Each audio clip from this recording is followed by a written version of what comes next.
Naam, karibu tena kwenye Ndugu Online TV. Mimi naitwa Hasa Boy ya Madihasa Tanzania, na hii ndio B News, sehemu ambayo unapata story ambazo zinakuwa trend sana kwenye mitandao ya kijamii.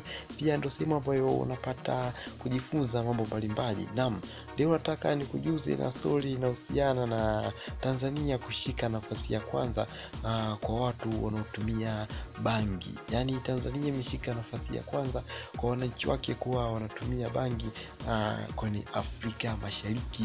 Yaani Tanzania, Kenya, Uganda, Burundi, Rwanda, Tanzania imekuwa ya kwanza kwenye watu wake kuwa wanatumia mmea huu wa bangi. Pia Tanzania imekuwa nafasi ya 5 kwenye Afrika nzima. Yaani Afrika nzima Tanzania imekuwa ya kwanza, ambapo nchi ya kwanza inaongoza kwa kutumia bangi Afrika ni Nigeria, ikifuatiwa na Ethiopia, na nchi ya 3 ni Misri, nchi ya 4 ni Demokrasia ya Kongo, na nchi ya 5 ni Tanzania.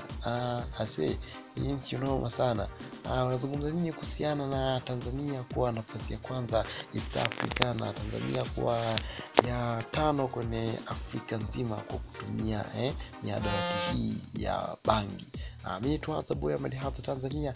Asante sana kwa wewe ambaye umekuja kusubscribe channel yetu ya Ndugu Online TV, na wewe ambaye bado hujasubscribe, fanya subscribe kisha gusa alama ya kengele, utakuwa unapata notification.